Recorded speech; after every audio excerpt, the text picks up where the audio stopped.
Strange New Worlds is back, and so are we. Discussing part 2 of Hegemony.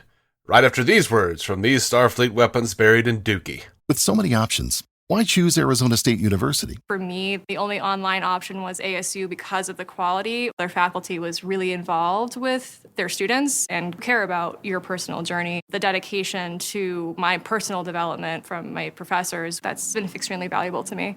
Earn your degree from the nation's most innovative university. Online. That's a degree better. Explore more than 350 plus undergraduate, graduate, and certificate programs at asuonline.asu.edu.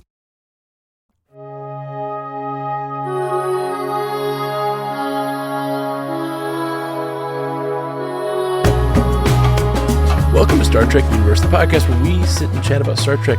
Me and my old friend Dave. I'm Matthew Carroll. I'm David C. Robertson. How you doing, buddy? Oh, I don't know, man. I'm tired, and my wife is out of town, and I'm going out of town myself. Cat's away. Sure. When the cat's away, the mouse will go visit his sisters and do some thrift store shopping. And Cat's away.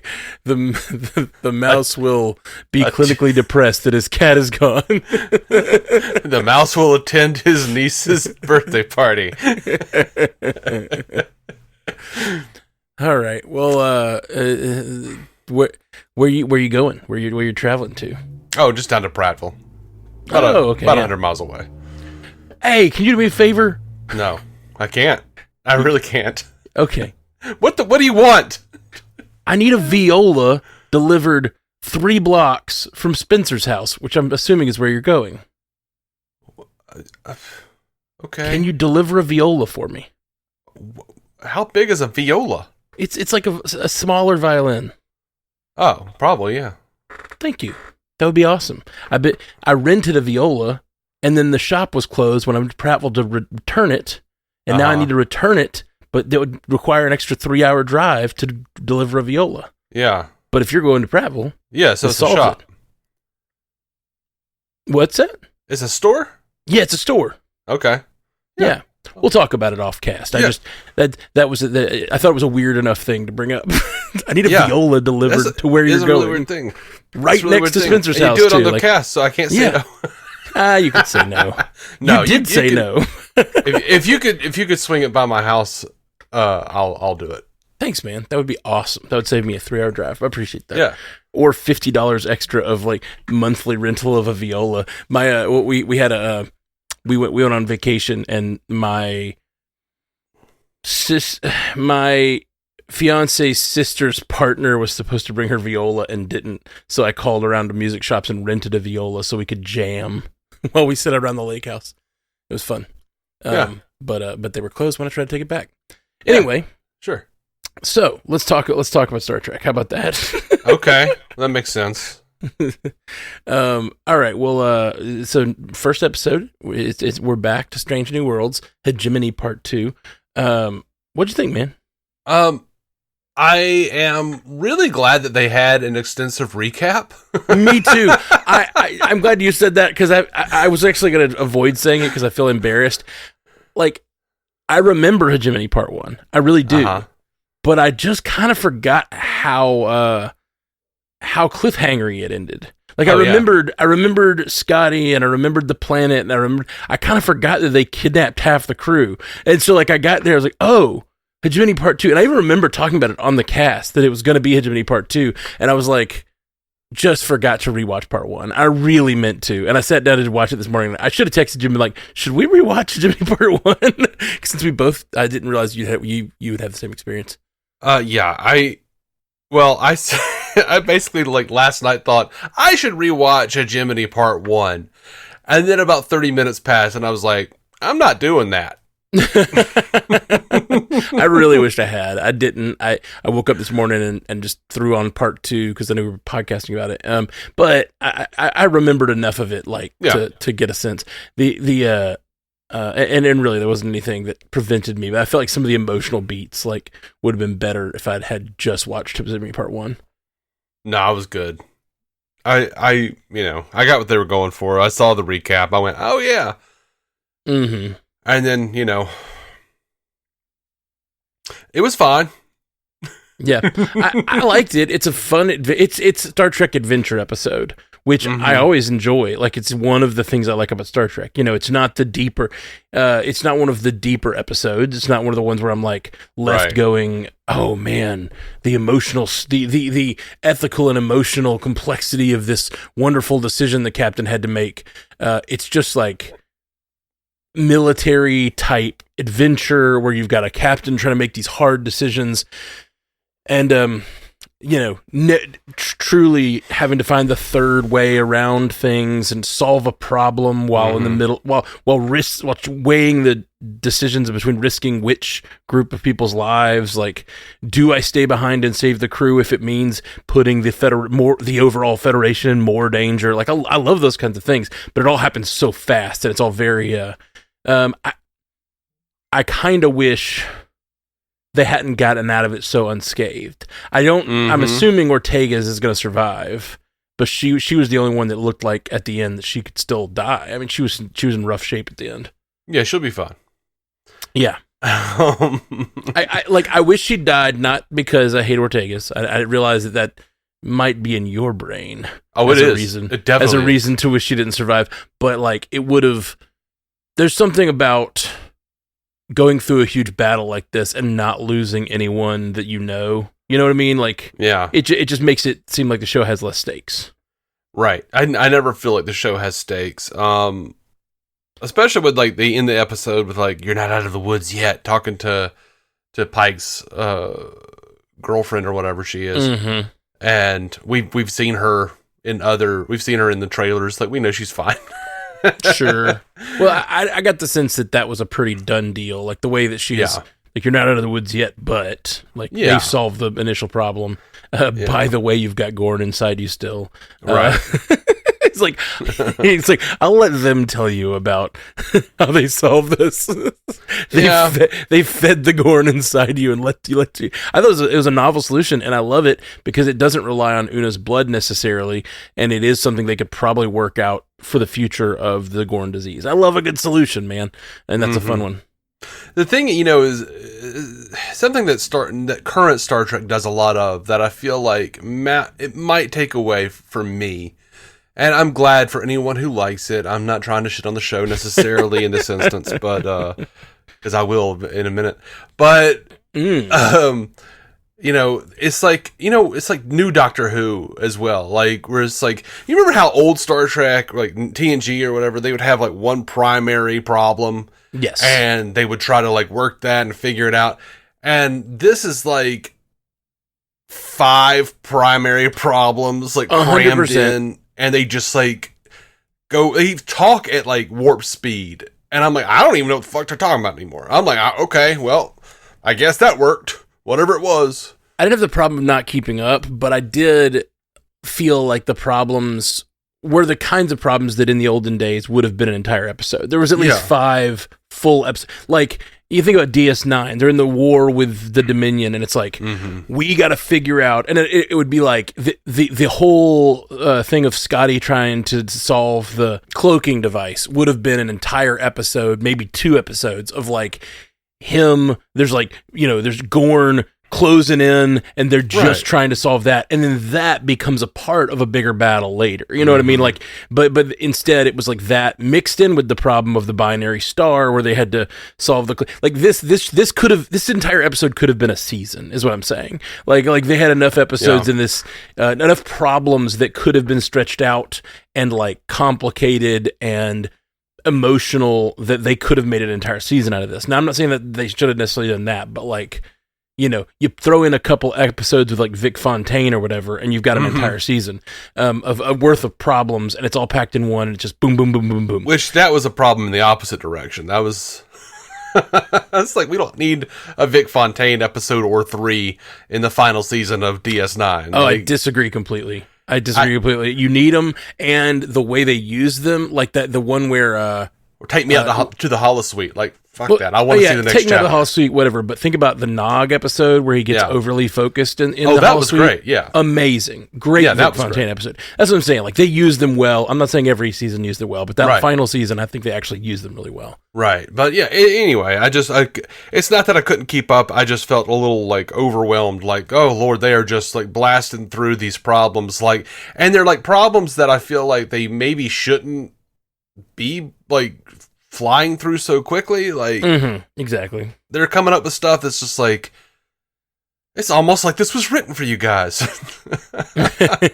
Yeah, that's true. It does not feel like they're solving something. It feels, like it's for one thing, like they're using the computer to do these simulations of what would happen to her body, but like, and that works. That is a thing that we've seen on Star Trek before, but it just felt so, how about this? Computer, tell me. Instead of like trial, error, experimentation, like things that would have felt more weighty in another version of that story. Like it absolutely could have, this first battle, they could have gone back.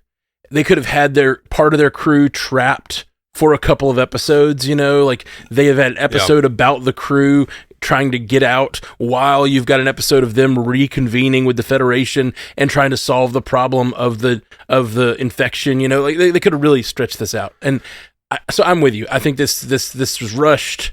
A fun episode. I don't hate it, but I do feel I do feel like throughout it's just like boom, boom, boom. Every part of it I like, but every part of it feels like they're trying to tell me 15 parts and not really focusing on any one. Yeah, and I wish I could impart to them my feelings on this. Like, and I know I do, like, I if I don't prefer it, I do not mind it when things are slower paced. But especially, like, having gone back, and I know I haven't put out a new episode on this in a while. Everyone's just been busy and everything's been going on. But going back through the original series with Effie, just, like, it's so refreshing to see, like, how they will take, you know, they'll have, like, a main problem and then, like, a B plot problem. But, like, often to fill that time, they give us suspense, and it winds up being actually really good suspense, like where they're trying to work a problem and trying to figure something out. And often they don't even have to do it with a ton of dialogue. It's just, we know that they're working on it, and they're like kind of looking at each other, maybe you have like a sound effect going off. We know that something's coming closer. You know, I don't know. There's something that you could do with suspense that I feel like they're just throwing shit at you, and in these new episodes, and you're just like, oh my god, okay. I agree completely with this specific episode. I don't think that's the way necessarily of all Strange New Worlds. I think Strange New Worlds has done a pretty good job of having a concept, sticking to that for an episode. But this episode is just, I mean, if anything, I could have at least used a two-parter or something. It just felt like, I mean, it is a two-parter, a three-parter, I guess. It's just so fast-paced and so all over the place. It's not a problem in every episode, no. Yeah. It's a thing that happens a lot in today's television in general, though. Oh yeah, for sure. We just got done covering Ironheart on the MCU cast, and really like the show. Some awesome stuff in it. Really cool. Like they've got, it's like kind of what you always wanted with like Iron Man in comics deals with like the Mandarin or whatever, and it's like you have the science fiction elements versus the spiritual elements, you know, and that's really cool. Ironheart did that, and it was really cool, really fun to see. But the kind of similar to what we're talking about, where you have a problem and you just like say a thing and you move past it. She was like affixing her suit every episode and adding to it or changing it in ways that were like Tony Stark level, but she doesn't have the $1 billion lab to like fabricate stuff. So it was like, I'm in the garage, I'm going to build a new suit. 3 hours later, here's my new suit. It's like, what? Wait, no. Like, and it wasn't all new. Like, it wasn't totally unplausible, but there were moments that felt really unplausible. So yeah, or one point, some character does something, and she's like, to fix this, I need to upload a virus to this. Here's the virus I need. Blah blah, and just does it. And it's like, you had these viruses stored for this purpose? Like, I don't really instead of it's just like what we're talking about with this episode. It's like this sort of like you have a tech problem to solve. It's a little better than Technobabble because they do actually solve the problem and like come up with a reason for it, but like it's not far from Technobabble. You know what I mean? Yeah.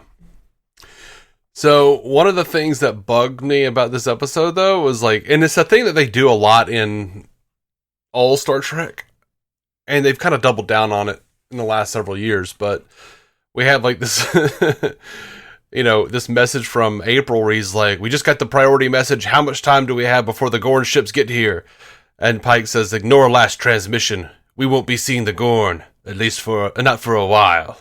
And he's like, it's almost like Zap Brannigan from Futurama as he's like spins in the turbo lift to look at the camera. April goes, how certain are you? And he goes, let's just say I found a way to punch back. Like, I want to see the line right after where he's like, no, seriously, I actually need real estimates on this. Like, we are a military operation. I actually need to make a report? I can't just put down a quippy line, Chris. I don't know. I think that's if they did the other thing where they undercut it by being like, we would think it was too silly. Like, sometimes you got to play those like big moments straight. You know what I mean? Even if they're a little silly. There's this sort of modern thing where you have this like meta analysis of all the like sort of, yes, do this, do it. And then they're like, wait, Captain, but I actually need you to explain what that sort of like, I don't know. There's a certain, but that undercuts the sort of like pulpy nature of the show that can be undermining, if you will. And like, I like that they just, it feels very original series, even Next Generation, where sometimes they just have to have a cool line and they just go out with it, Yeah, except I always felt like that undercut it as well. Like maybe have like a scene there at the end where they're talking over transmission or something where it's like, I wish I knew or something, sure. Our scientists don't, figure maybe we have this many years or, we have no idea, which we don't know of another time the Gorn emerge, really. Well, they have to know because that way if they didn't know, they couldn't have come up with a pattern. Well, that's not necessarily true. They know what pattern puts them to sleep from previous times, and they know what pattern awakens them, I guess, but they haven't necessarily analyzed those yet. They may know soon. I thought that's how they found out what the pattern was, is by knowing when they came back from the last time. Maybe. Yeah, I don't know. Yeah, I guess they had to. They analyzed when they've gone to sleep and when they've woken up and what was happening in those stars at those times. But that doesn't necessarily mean the star is on a consistent pattern and that we know what the star will do in the future. So, but yeah. I feel like it's all dodgy as shit anyway, but... Sure, whatever. Yeah. It definitely is. What I like about it is I'm wondering, if he said this is a problem, for another captain to solve in the future or whatever. So I'm created a problem. So now I'm wondering if now, like, we'll see him return in, like, if we ever get, like, a Star Trek Legacy or Star Trek like that, like 200 years in the future, we get them emerging again, we get the Gorn back, Well, timeline-wise, it should at least be when Arena happens in the original series. See, I disagree. I think that's a sleepy Gorn. Why? Because, like, he operates totally differently. He's all slow and lethargic. Like, that's a Gorn. They have all these, they talk about the Gorn as if it's this big dangerous thing. Then they meet it. It's this slow lumbering thing that Kirk has to fight.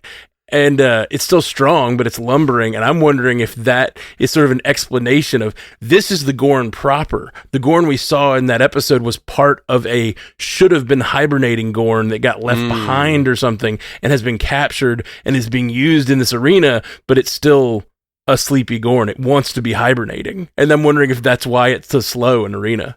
Yeah, maybe. I always assumed, or what I had cannoned was, the Metrons put Kirk on a planet where he was a little hot, and he put the Gorn on a planet where he would be a little cold. And lizards move way slower when they're cold. Yeah, I like that. I like that. So, because they were trying to make it even between Kirk and the Gorn to see who would, win or whatever. Yeah. I like that. Either way, I just think it's a fun little. So either way, that particular Gorn that we see in the arena could have been plucked out or left behind or whatever. Like, it's not necessarily awakened. The entire fleet isn't awakened necessarily. So it could be 200 years from now. The only thing that conflicts with that, I was thinking about exactly what you were saying. Like, they're analyzing the history of these reports.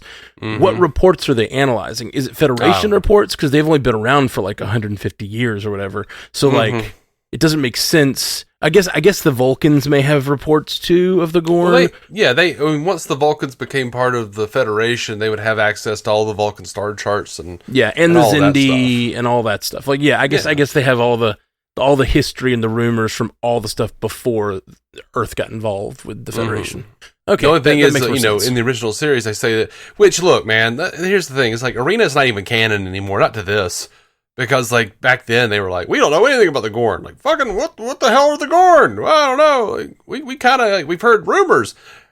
Man, we would have known more about them, Clearly, Captain Pike knows a good bit at this point. Yeah, his crew knows a good bit. They've outright said it on the show. They've overwritten the original series history, or either that or it's a parallel universe, and that's fine. I'm just,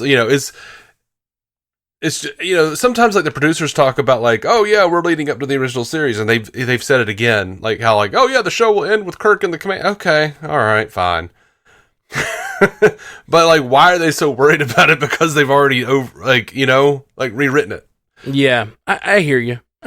But I still want to do it myself. Where I'm like, oh, it should come up in Arena. Oh wait, right, exactly. We're having the conversation, and I think we kind of have to. It's fun that way.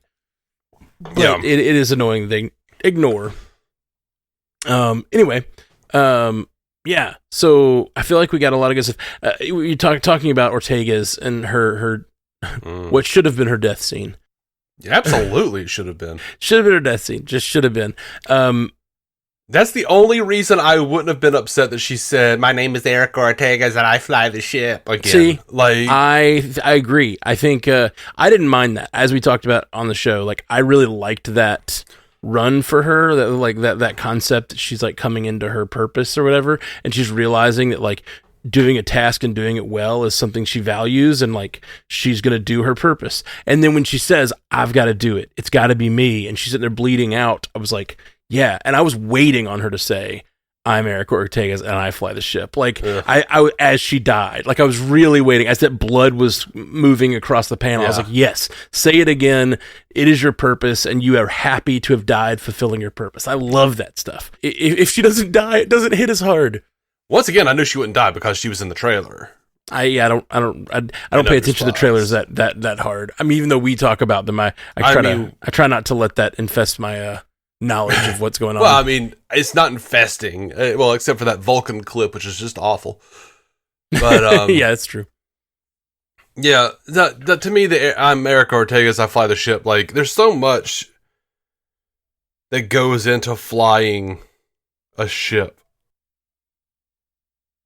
To dumb it down to that has always just bugged me. It's just Rain Man-ish. I disagree. It's Tom Paris also flies the ship. That's his thing. Like he's a fly boy. That's why he likes the smaller ships, because that's why they give him helm control when it's time to really do the maneuvers. Like that's a thing in Star Trek. Like that's pretty normal. Yes, the action is normal, but the language is always a lot more technical. Yeah, like, sure, when you're actually talking technically, but if you're having like your own existential crisis about who you are, yeah, I don't know. I just think about characters like Tom Paris who are like, they reduce themselves down to like, yeah, I just like I like old cars, I like old vehicles, I like racing, I like flying. That's just who he is. So to put that on her and act like it's weird is, I don't know. I just think it's cringe as hell. That's just my thing. I get it. Like, I don't expect you to like it if I do.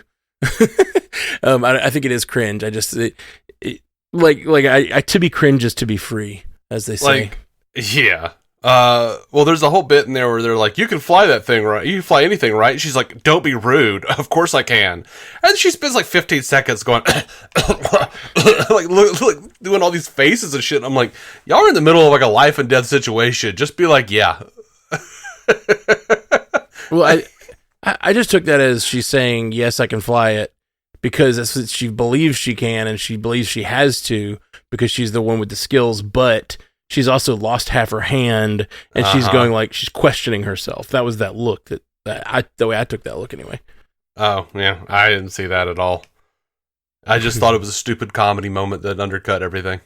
No, I didn't think that. I thought it was the camera lingered on her to be like, for her to be like, yeah, I can do it. And then she's like, kind of like, can I do it? I just committed to it. I don't know.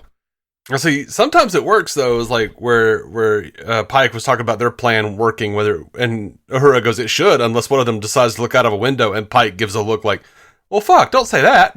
That was pretty good. But Spock and Chapel discussing their relationship while what's her face is dying, not so good. I agree. It annoyed me when they started to, but it did go so fast that it didn't bother me. If they'd had like a 5-minute conversation while they're like, if they I don't know at what point they were in the process. At least if they were like waiting on a simulation to finish or something, I would think like, okay, well then I don't mind it. Like they're waiting on a simulation to finish. They got a minute, and they only took a minute to do it. Like I was fine with it. Like but Spock, I know, would have been working on 3 of his own simulations in his head instead of talking to Chapel about feelings. But whatever, man. If you this new generation. This new generation's got to rely on computers to do all their thinking for them. Yeah, I completely agree with that. I think the way they displayed the medical science in this episode, and like they just like kind of come up with almost, as far as I can tell, random ideas. Like they didn't really like when they're like, "What about if we do this?" And he's like, "Oh, that Orion street drug, good idea." They never said why it's a good idea. Like. Maybe like, oh, that Orion street drug we encountered, and maybe if they'd planted that 6 episodes ago, and like we understand why that Orion street drug slows the bloodstream or something, you know, like some sort of thing that it does to the body that might slow this down. Like that seemed like it would make more sense to me, but they didn't do that. They were just like, oh yes, that Orion street drug, great idea. Oh no, the computer says that wouldn't work. Like it was very. We're just throwing out. It felt like spaghetti at the wall, and the computer will tell us if it'll work, and that doesn't feel right to me. And does the computer is it only capable of running one simulation at a time? Like, right? I was thinking the same thing. If they're sitting around going like, oh, well, that one's 100% fatality too. Okay, we'll try this. Like, why can't try they these just be 18 scenarios? Why does it? If the computer knows all this, why doesn't the computer just give us the idea at that point? Right. Why isn't the computer like, well, I will recommend that you might try this. It is a thing we've seen them try on other ships where there've been corn infections or whatever. Yeah, that kind of stuff bugs me. Me too. I completely agree. Yeah. Sorry, everyone. We're back with a new season of bitching. I'm not here to bitch. I really like. There's obviously things that we're gonna complain about, but like I like this. I like this episode. I didn't take the time to go back and look at the old opening credits, but this is a new opening credit, right? I don't know. I'm pretty sure I haven't seen most of that imagery. Okay, I'm not sure. I'm a bad fan. I tend to skip them if I've seen I watched them the first couple times, then I tend to skip them because a lot of times I'm podcasting and I'm like, oh, I gotta get to the episode. So I watched it this time, but I don't remember if it's the same one. Yeah, I think there are a couple of shots that are the same, but I think they're going to different worlds and different things are happening. Okay, cool. What did you think of Scotty?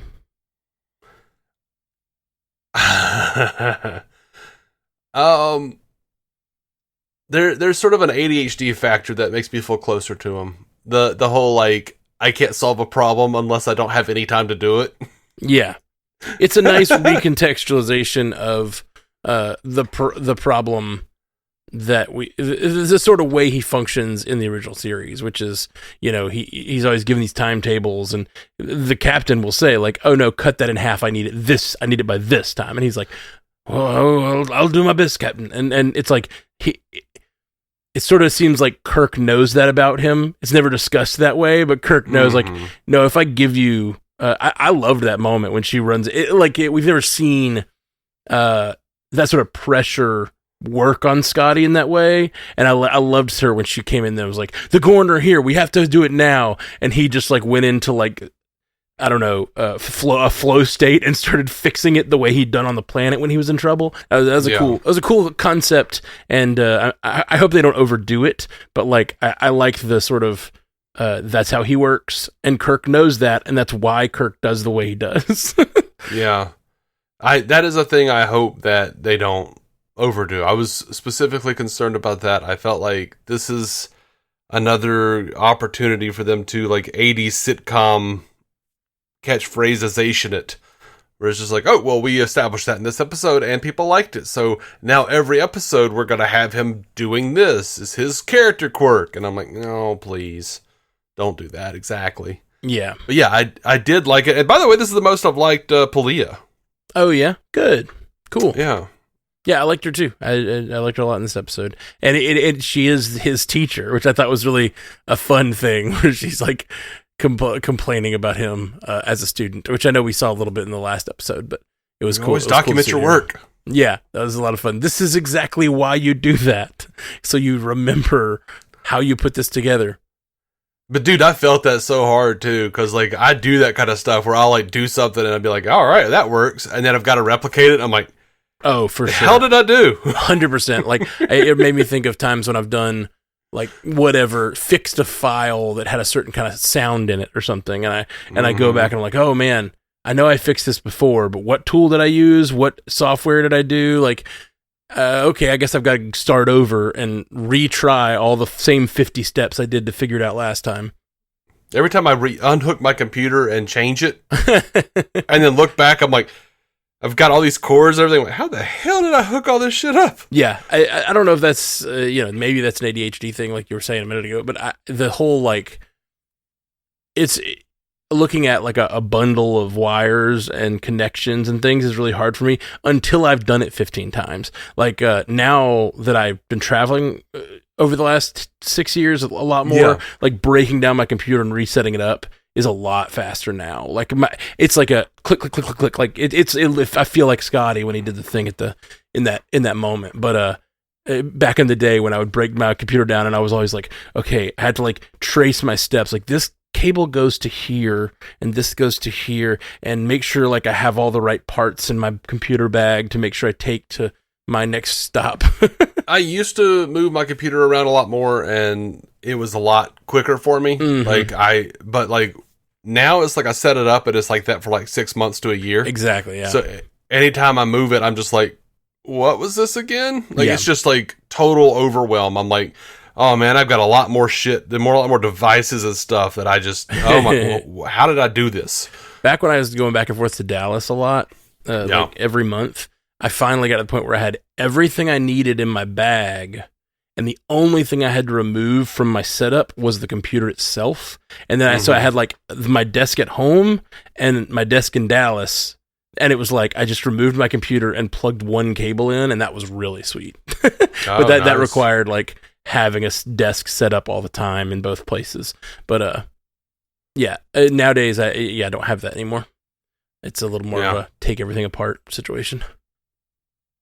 Now I'm looking into getting a KVM switch, so that's. I don't know what that is. Oh, it is a box that you plug your monitors and your keyboard and your mouse and your external hard drive into, and then you plug that into both of your computers. Oh, so yeah. You can just like hit a button and switch between your two computers. I've seen that. That's really cool.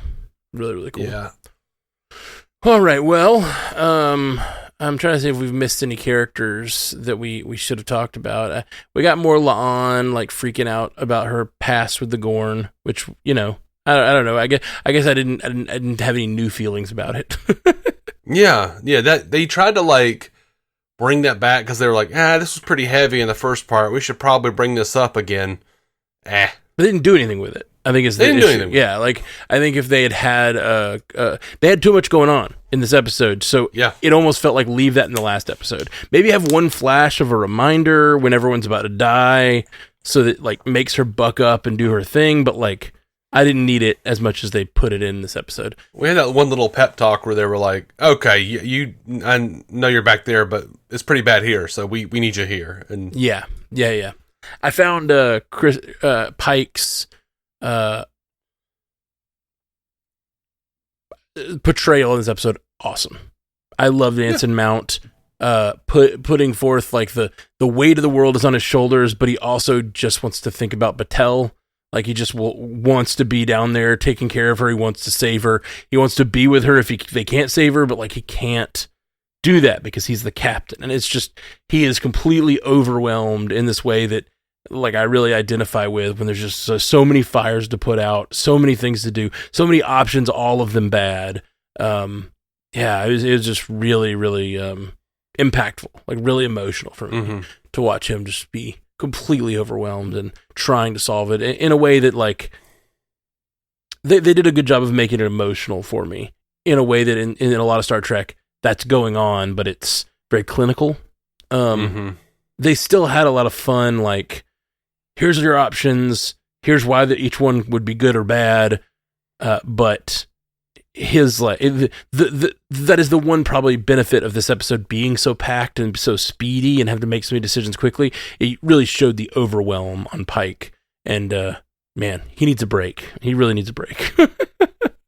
Yeah, and I liked that because I liked that bit where the person at the con or whatever is like all like, or at the helm is looking really haggard, and like he's like, okay, you've been running, you need to get some relief. And she's like, no, I'm not gonna leave until we get everyone back. And he's like, okay. But like part of me at first was just like, nope, that's bullshit. He should have like forced her to leave because she's clearly exhausted. But then I was like, no, because that's what he's doing, and he wouldn't give up there, so he's admiring her resolve and letting her stay. Yeah, he's letting he wouldn't want anyone else to kick him off this duty. So though at the same time, I was sitting there going like, the mission might be more successful if she's replaced. Yeah. Like that's the thing. He's making emotional decisions throughout this episode. I think the 1 in 1,000 shot to do this thing versus going and warning the Federation, not necessarily the right call.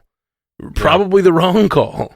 But like it was the one that it was the have a little faith call. It was the let's do what we can do to save everyone. Which it's actually funny. I know I'm sure you remember this, but in Infinity War for the MCU, the Avengers Infinity War, the whole thing is we don't trade lives. That's their whole motto. And then they end up losing, and then they come back in an Endgame, and the whole thing is whatever it takes. Like we do basically we don't trade lives. Oh, that made us lose, and they come back and they have to have whatever it takes. And they had a moment in this episode where they're talking to Battelle, where Chapel is talking to Battelle, and she says, "Yeah." Whatever it takes. Yeah. Like, yeah, of course. Like, we will kill you if it means saving the crew. Like, we're not going to let you destroy the crew. And I think that was really nice, a nice sentiment, but it did not manifest in this episode. They went in to say and saved everyone. Like, they went in and just like, we got them all. We got all the colonists. We got all the crew. Even the one that was bleeding out on the console as she ostensibly served her like ultimate purpose, she's probably going to make it too. Like, and the way they didn't resolve that, which makes me wonder if she was supposed to die and then they took that moment out. Like, because when they beam out, they never go back to her and go, we got her patched up, Captain. Like, whatever. It made me wonder if like they decided after shooting this episode, they were like, you know what? Actually, let's keep Ortega's around, because like I felt like that was such a great death for her, and they just kind of robbed her of that, I think. Unless they were lying to us in the trailers and she's not really in the rest of the season. I mean, they could be. They could be lying, and like all those little... Dude, that would be so good. It would be so good. That would be so good. That's like the opposite of what Marvel does, you know? How they just like will erase characters from the trailers so you don't see them. Or add them. They've added them. There's a... Have they done that Yeah, now? in Infinity War, one of the biggest moments in the trailer was all of the Avengers running together towards the camera, and the Hulk is running alongside all of them. Hulk never appears in that movie. Banner does, but the Hulk never emerges. So there's a moment in Wakanda in the trailer where they're all running side by side. It's this big epic moment. You're like, where's that moment happening? And it never happens. They just lose. And it's like That's crazy. It's such a great trailer moment because it totally tricked us all into like, okay, eventually, Hulk's going to come out. They're going to fight Thanos. The whole team will win, but it just never happens. And then the snap, really, I love that kind of stuff. On MCU Cast, one of my catchphrases is I'm always yelling, "Lie to me, Marvel! Lie to me!" I don't want to know what's happening. And they have over the years. The same thing with you talked about removing. Obviously, with the Spider-Man No Way Home, they did a lot of removal where they removed characters who ended up showing up in the movie they didn't want to reveal. Yeah. So if they went further and shot scenes with Ortega, like her being angry that Uhura is into her brother or something, like the whole that would be so funny. I forgot about that scene. So yeah, that would be really funny. Especially what if or if she's just imagining her, it's like a Dr. Cox Scrub situation. Ooh, now that would be intense. That would be intense. Maybe her brother is there for her funeral. yeah, that would now again we're writing things that are not going to happen, and we're going to we're going to see them in the path of the season, and then they don't happen, and we're going to be mad. Oh yeah. I remember we were talking about I don't even remember. We had a whole thing with uprising of holograms and stuff, and maybe they were the guys on the ship from Picard might be acolytes of the Photons Be Free book and shit like that. And I was so excited about the possibility of that. And then they just never did anything with those, holographic characters. I was like, oh man.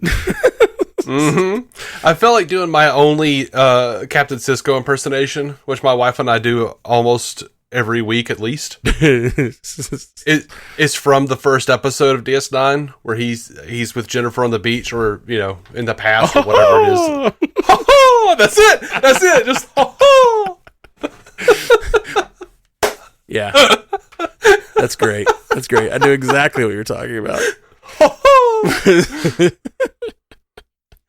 All right. Well, any other last thoughts on this episode? Nah, man. I'm down to look at the next episode. I'll come back and do another one. One thing that did hit me hard emotionally as well is the Spock and Chapel saying goodbye, and her saying, he's just such a puppy dog right now for her, and it just makes me so sad because he wants to be with her. He's too scared to show his emotions, or he won't show his emotions. He's trying his best not to, but he's clearly so into her. And she is saying to him, this will be good for us. And he's like, all right, cool. And she's like, I don't mean us. I mean, us as human beings separately. And he's like, I don't understand. Don't do anything stupid wait for me. And he's like, what? Wait, you're not going to wait for me? It's a very, no. He's not questioning these things. He's not throwing out his thoughts because he doesn't know how to deal with these kinds of conversations, I feel like. And the emotions that he's clearly having under the surface that he's trying to suppress. Yeah. It worked for me. I thought it was really good, and it made me really sad. when he just disappears down the hallway, it made me really sad. Yeah. It didn't make me sad because when she looks back and he's not there, there's been not even a necessarily small, there's been a segment of fandom who's been really trying to get James Gunn to cast Ethan Peck for Batman in the DCU. That's too good. Yeah, that's too good of a Batman reference. I thought of Batman too. Actually, that's funny. Yeah. That's I wonder if that was on purpose because that's definitely he pulled a Batman. Yeah, he did. Chapless is Commissioner Gordon. All right. Well, this is fun. I'm excited to watch the next episode and cast about it. We'll be right back here on the Star Trek Universe podcast with that. We'll probably separate these by a day or two. So stay in the feed. Subscribe if you're finding us for the first time. Appreciate y'all. Peace. Yeah. Joel and True. Live long. And remember your damn sign out. It's been a while, man. I know, man. Thank you for listening to the Star Trek Universe Podcast, a Stranded Panda production. If you'd like to hear more from David C. Robertson, check out the DC On Screen podcast or maladjusted.tv for his web videos. If you'd like to hear more from Matthew Carroll, check out the Marvel Cinematic Universe podcast or listen to his music. Just search for Matthew Carroll anywhere you get music.